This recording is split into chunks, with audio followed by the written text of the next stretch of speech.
galing San Beda, galing ng San Beda.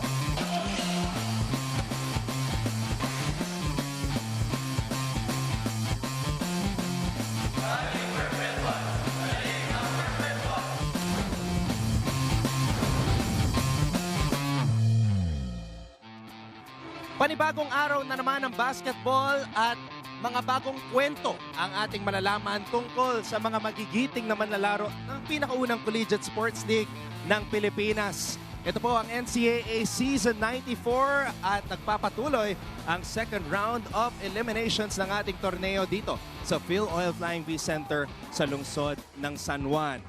Maraming salamat sa pagtutok ngayon sa SND, sa SND HD, sa Liga at syempre all over the world via the Filipino channel and of course on the #1 sports website in the country, sports.abs-cbn.com, at napapanood din po tayo sa YouTube. Just subscribe to ABS-CBN Sports. Arellano University 4 and 5 pagkatapos ng first round of eliminations haharap sa Colegio de San Juan de Letran Knights na may kartadang 6 na panalo at 3 talo.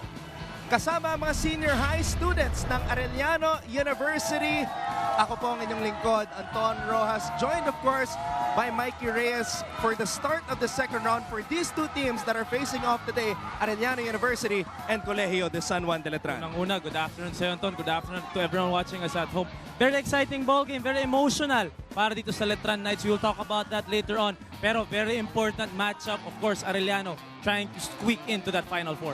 Sa simula pa lang ng torneo, Mikey, alam na natin na lalaban itong koponan ni Coach Jeff Napa dahil marami siyang reinforcements. 6-3 is a very decent record, the best start since Coach Jeff Napa took over the helm para sa mga Letranista. Arellano flying under the radar, Mikey, with a 4-5 record. Tama ka doon, Anton. We all knew na si Coach Jeff Napa was ready for this season with the entry of yung anin na sinasabi mo. They're right now in 4th place. That's why they need this win because they want to tie up itong CSB Blazers na nanalo kani-kanina lang para naman sa Arellano. Even though they're rebuilding, like what you said, very surprising performance here. 4-5 sa ating first round, and with the win today, medyo aangat na naman sila at matatay nila doon ang Perpetual Altas. Sa unang laban ng mga Letranista ngayong season, sila ay nabigo sa Arellano, sa University of Perpetual Health System, Dalta, but then they won all their games except for the matches against the two teams that faced off in the finals, ang Sunbury University at syempre ang LPU. Isa sa mga koponan na kanilang tinalo ang Arellano University ni Coach Jerry Codiniera, at nagpakitang gilas doon ang isa sa mga big boys ng Letran na si Larry Muyang. Of course, Larry Muyang, one of the 6 players na bago nga sa team ni Coach Jeff. There's Jeff Napa. Their starting big man really showing out doon sa first round meeting against Michael Cañete. So it was a battle of the big, 16 points, 10 rebounds for Larry Muyang.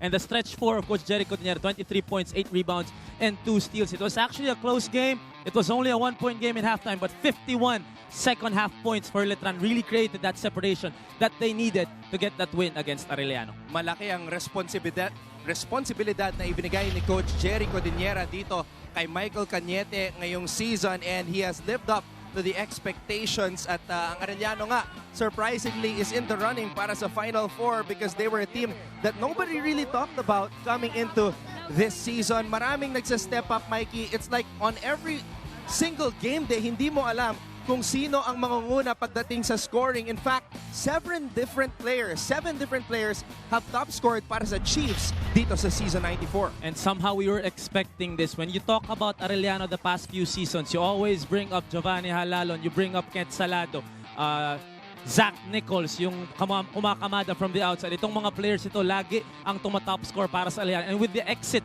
of these players, anyone is willing to step up and everyone is ready to step up. Like what we said, 4-5 record good for 6th place. They are number 1 in free throw percentage at 65%. At number 2 sila sa bench points. So, ang hinahanap ni Coach Jerry ngayon is a little more production from their starters para nga ma-maximize nila yung bench nila. Kaya lang, maganda-ganda kung tutulong din doon ang starters. Pero ito yung kupunan na mahirap i-scout kasi yun nga, hindi mo alam kung sino ang makakaporma on every single game day, and that is the challenge na haharapin ng Colegio de San Juan de Letran. Ngayong araw, nakikita po natin na suot-suot ng co-captain ng Letran ang jersey ni Jeric Balanza. At nung nakaraang araw, inanunsyo ng Colegio de San Juan de Letran na na-diagnose si Jeric Balanza na merong brain tumor and he is out for the season. It's actually his birthday today. He will undergo brain surgery tomorrow, so we pray for him. And gustong iregalo ni Bong Quinto at ng kanyang mga kakampi ang isang matamis na panalo para sa kanilang teammate na si Jeric Balanza. Like what we said, a very emotional start to the second round. Losing your starting wingman, your best shooter sa team nyo. But I know Bong Quinto and the others are ready to step up for the Letran Knights. Yung kaibahan naman ng Arellano sa Letran. Ang Arellano rebuilding, ang Letran naman really came in with one of their biggest lineups in recent memory. With 4 big guys in Muyang, Ambohot, Fajarito. At siyempre sina Bong Quinto, sina Calvo dyan nagtutulungan right there and expecting na talagang lalaban sila for a Final Four appearance. Right now, they're in 4th place. If they get this win, they're back to tying the College of St. Benilde Blazers. They're number 1 in offensive rating. So kitang-kita yung efficiency ng team na to. Points in the paint, field goal percentage, number 2 sila. All thanks to, of course, yung assists. Umiikot yung bola. They're really trying to find the best shot possible. At ito naman, Anton, yung starters nila, number 2 in the league. So dito talaga makikita yung difference ng Arellano and Letran. There's a possibility, Mikey, na yung starter points na yan mas umangat pa because Coach Jeff Napa might decide to bring Bonbon Batelier into the starting lineup. He's been coming off the bench in the first round and we know what Bonbon Batelier can do on the basketball court. Oo, hopefully naman may step up din from the bench na iba. So Jeric Balanza is obviously a big loss but Letran will have to move on. And we will see kung paano sila magre-react in their first game dito sa second round. The Letran Knights will try to win it for their teammate, Jeric Balanza. Again, celebrating his birthday today. You can tweet him, send him your warm wishes. Wish him a great recovery and some birthday greetings as well. Meron din tayong teammate who will be helping us out at courtside. She's back on the mic today. Let's go now to Aya De Quiros. Thank you, Anton and Mikey. Umaapaw ang energy at ang suporta dito sa San Juan Arena ngayon. Complete with both the Arellanites and ang Letran Knights. Pero alam ko mga kapamilya kayong mga nanonood on your TV screens at pati na rin ang YouTube with the ABS-CBN Sports Channel. Huwag kayong magpatalo. Tweet us, is it Arellano or Letran for today with the hashtag NCAA Season 94 and hashtag Galing NCAA. Kung meron kayong pictures, videos, o kaya naman mga tanong, i-tweet us with that hashtag at ilalabas namin yan live on air for you. Anton and Mikey? Maraming salamat, Aya. We will get back to you later on. When Mikey and I come back, we shall have tip-off of this matchup between Arellano University and the Letran Knights. Hindi pong napapanood ang Season 94 ng NCAA dito lang po sa SNA.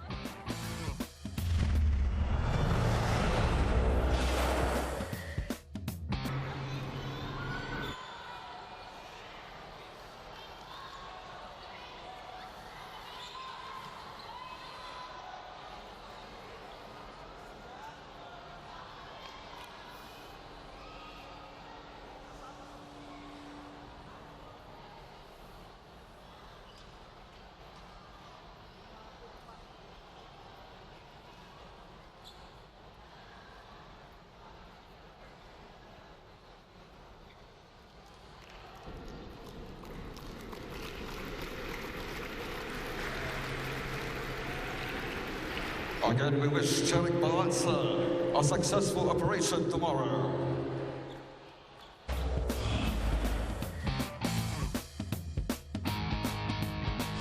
JP Calvo, point guard. Jeremiah Taladwa, small forward. Larry Muyang, center. Christian Pajarito, power forward. Bong Quinto, forward. Levi De La Cruz II, point guard. Renzel Curiza, shooting guard. John Sacramento, center. Daryl Baila, forward. Archie Concepcion, shooting guard.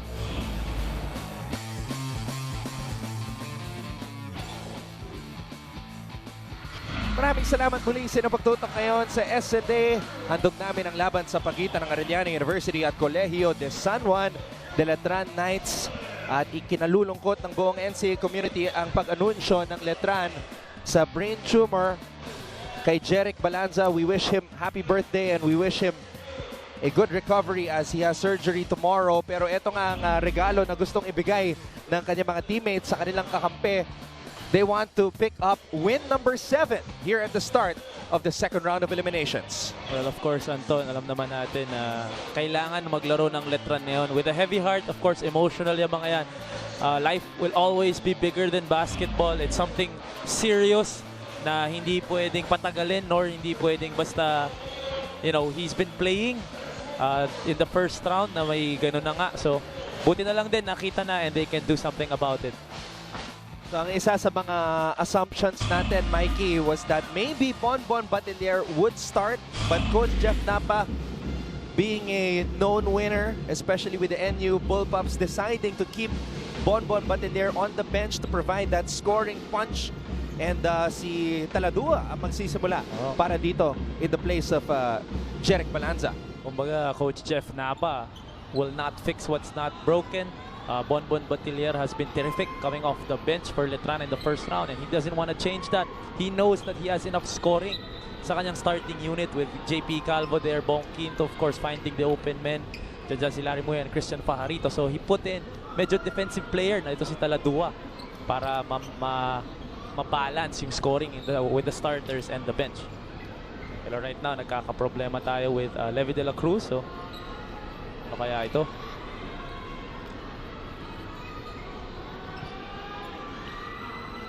Hopefully, hindi sa jersey. Abangan natin kung ano ang magiging desisyon ng ating mga officials. Our officials right now are trying to talk to Commissioner Pai Cristobal.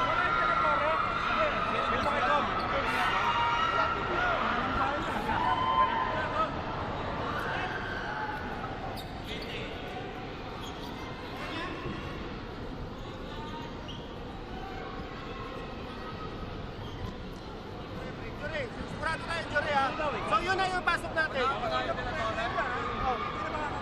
Yung dilatore, wala na yung dilatore. Di ba wala na yung dilatore? Wala, injury, di ba? So ngayon, pasok natin. Si De La Cruz. Okay. Wala na, coach. Okay na, coach. Ngayon yan na. Yan na. Okay. Hindi siya maglalaro.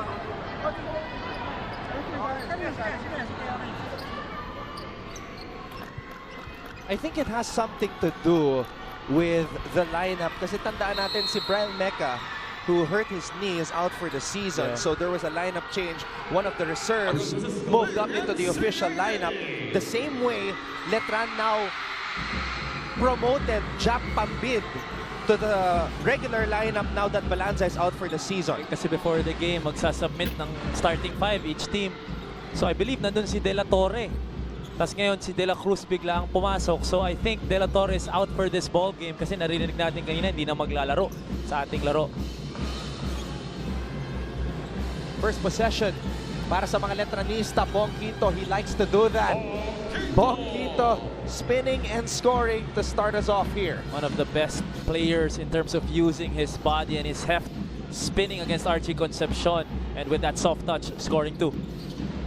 Levi de la Cruz, dinedepensa ni Taladua, pinasa sa labas. Three-pointer on the way, hindi pumasok. Fajarito comes up with the rebound. Good pass there coming from Levi de la Cruz. Kaya naman ni Alcuriza yung tiring yun. Unfortunately, hindi niya na-shoot dun sa unang pagkakataon. Bong Quinto, humihingi ng screen. Bong Quinto kontra Concepcion. Bong Quinto, pinasa sa labas. JP Calvo, looking up at the clock. Crossover kontra de la Cruz. Fade away is good for JP Calvo. Scoring is not the problem. At nakikita natin dito, 2 of 2. Para dito kay Bong Quinto and JP Calvo combined. Ang dalawang talagang nagahari sa starting 5 ng Letran. Bong Quinto and JP Calvo, of course, have a lot to prove and they want to make it up to Coach Jeff Napa because remember, a couple of years ago, they almost left Colegio de San Juan de Letran before deciding to come back. And every game, they do dedicate that to Coach Jeff Napa to earn back his respect and trust. And they've been together for quite some time now, talking about JP and Bong Quinto. Kaya talagang nagkakaamuyan na sila on the basketball floor. And it's not easy to leave a school and then suddenly change your mind and come back. Usually may tampuhan ang nagaganap. Pero you know, being a professional that he is, itong si Coach Jeff Napa accepting, maybe they talk about kung ano man mga concerns nila. And they fixed it. And now they are having their best season under Coach Jeff Napamuyan. Looking for a foul, walang tinawag. De La Cruz. Elbow jumper does not fall right there. Balik ang bola sa mga Letranista. Not the best shot there. Medyo rust shot doon para kay Sacramento. And JP Calvo racing ahead of the pack. JP Calvo and Bongquito starting out aggressive in today's ball game. They know that they lost one of their main scorers sa kanilang starting unit. So ngayon, they're making up for their loss. Saka maganda pinapakita ni Calvo as of late against LPU. He had 18 points. He had 20 against Mapua University. Concepcion is able to score. Itong si Archie Concepcion, one of the players na lumalaban for most improved sa ating season 94. Pero ito si Larry Muyang and JP Calvo connecting. Larry Muyang doing a good job. Rim running as fast as he can. As we look at the fall away jumper from Archie Concepcion, but right away out running itong si Sacramento is Larry Muyang for that easy lay-in and an end-one opportunity. Maui Serra Joseph from Las Vegas. 19-year-old rookie who's been playing well as of late also para kay Coach Jericho Diniera is now in as Muyang completes the three-point play. And the four guy of Coach Jerry represented them in the skills challenge last week during our All-Star Day. Kaya pinakamalaki doon and he actually did very well. Serra Joseph misfiring on that triple. Balik ang bola dito kay Calvo. Good matchup right here between Calvo and Levi De La Cruz. Backdoor play for Fajarito. Good play there for Letran. And finally, Coach Jericho Diniera seen enough, Anton. Letran looking like a well-oiled machine to start off their first game of the second round. Welcome back mga kapamilya to the NCAA Season 94 dito lang sa SNA. Mas mahirap lalong sisikap yan ang motto ng Letran Knights coming into this ball game today. Sabi sa akin ni Coach Jeff Napa, it is na dahil wala si Jeric Balanza ngayon ay dagdag inspirasyon daw ito para sa kanyang mga players. And he expects everyone to step up and come out strong.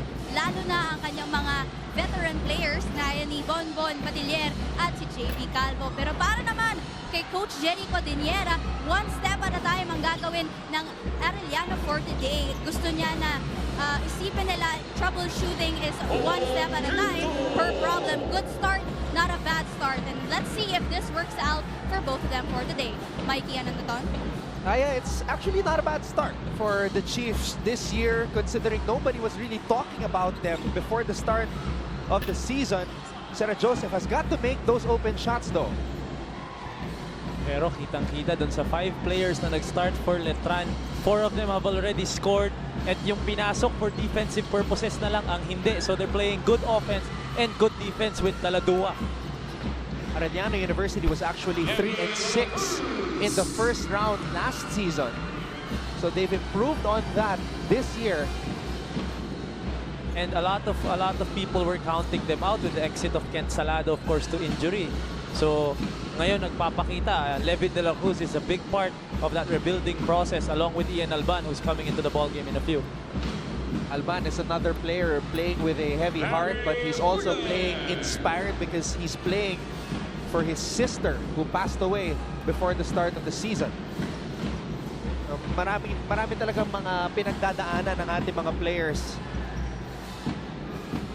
Cañete, jump hook, Fajarito comes up with the rebound. And it just goes to show that all these players are actually real people. Siyempre, makikita lang natin sila on the basketball floor when they're competing. Pero if you think about it, talagang may buhay din yung mga yan. And they have a lot of emotions that go with their playing. So, nakakalimutan nila yan when they're on the floor. Pero of course, they're really going through a lot of things. Everyone is. JP Calvo knocking down another triple. This is a guy who muntik nang pinauwi ni Coach Alden Ayo because he was less than 6 feet tall. If Mark Cruz can perform under the bright lights of the NCAA, why not JP Calvo? Here comes Fajarito on the run. Bajarito missing on the drive. Here's De La Cruz. De La Cruz shooting over Taladua. Taladua comes up with the rebound. Here comes Calvo. Calvo with a spin. And Calvo is able to draw a foul. Imagine if Letran did not have Calvo. Foul number 16, Levy de la Cruz. First Sinong magpo-point guard after Mark Cruz? Pero ito, pwedeng point guard to. As we see the moves. Bong Quinto with a Vivo X21 perfect shot. And Bong Quinto, before playing full court basketball, actually worked on his skills playing 3-on-3 basketball in the cement courts sa kanyang barangay, Pasong Tamo in Quezon City, as he finds Larry Muyang. Another assist for the #1 assists guy in the NCAA. He's not a point guard, but he's the point forward of Letran, Bong Quinto. And you're not lying about that. He is #1. Believe it or not, 5.8 assists per game ang naitatala ni Bong Quinto. And he's coming off 2 straight triple-doubles. Muyang, nice backdoor play, just unable to finish. But you have to love the activity of Larry Muyang moving without the basketball on all possessions as Ian Alban makes his presence felt here in today's ball game, driving right, crossing to his left, and finishing on his strong side. When you look at Ian Alban, looks like a guy with a lot of swag, and it's the Tondo boy in him. But he's a very emotional guy. As we were explaining, he just pointed to the heavens a while ago, pointing to his sister, who he takes inspiration from. Usually when he makes a shot, he kisses his forearm, his tattoo on his forearm of his sister. At talagang kita-kita is inspired basketball by Ian Alban. Bonbon Batinier. Wanting a foul, walang tinawag. Here comes Alban. Nice pass. De La Cruz catching that one right away. He's got 4 points. Great find by Cranial Venoria as the Knights call a timeout. One of the very few players who can call himself a rookie MVP, that's Bong Quinto. Started his NCAA career as rookie MVP for the Letran Squires, and he is putting up his best performance in his final year dito sa NCAA. Like what you said earlier, Anton, coming off back-to-back triple-doubles to end the first round para dito kay Bong Quinto, and he is picking up where he left off starting dito sa ating sa first game nila sa ating second round. Kailang assist na rin to itong si Bong Quinto. That's traveling on JP Calvo.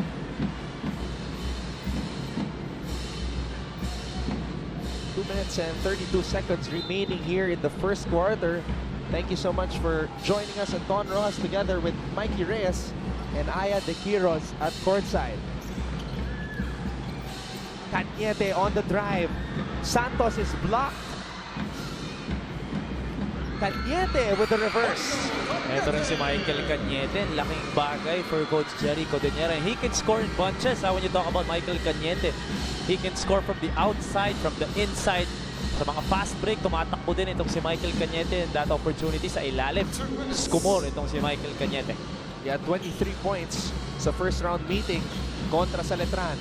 Handoff ni Ambohon kay Quinto. Quinto with a basket plus the foul. Bong Quinto. Just really the footwork sa pag-drive niyang yun. He wanted to spin pero nakita niya hindi kumagat. Itong si Michael Cañete, so he goes all the way on the right side. Late dumating si Santos on the help defense. At ayun, and one opportunity for Mr. Triple-Double, Bong Quinto. Bong Quinto started playing basketball because of the influence of his kuya Christian. Quinto, short on that free throw, grabs his own miss, but that's a turnover. Viloria shoots over Quinto. Cranial Viloria shot is short. Balik ang bola dito sa Knights. Calvo. Ambohot will shoot a 3. And Ian Alban will grab that rebound. Alban. De La Cruz. Pinalik ang bola kay Alban. Alban wants a screen. He gets the screen. Alban on the drive. Ian Alban with a basket. What a daredevil drive there for Ian Alban. I like this combination by Coach Jerry Codinier. Every time Alban and De La Cruz are on the floor, they try to push the tempo, push the pace, and score ng mabilisan. Ito na naman sila. Here comes De La Cruz. Stops, pops, and connects. At ito na, Levi De La Cruz, Ian Alban. Ang bago, or the modern version of the bus driver, the conductor. Kumakamada na para sa Arellano late in this first quarter. So who's the bus driver and who's the conductor? Mag-aaway pa sila kung sino dun si Giovanni. Yung dispatcher mukhang nag-a-apply pa. Quinto missing on that turnaround fadeaway. And Alban looks at Coach Jerry Codiniera for the play. 12 segundo ang natitira dito sa first quarter. Viloria, umatake. Supalpal ni Ambohon. Dinikdik pa sa board.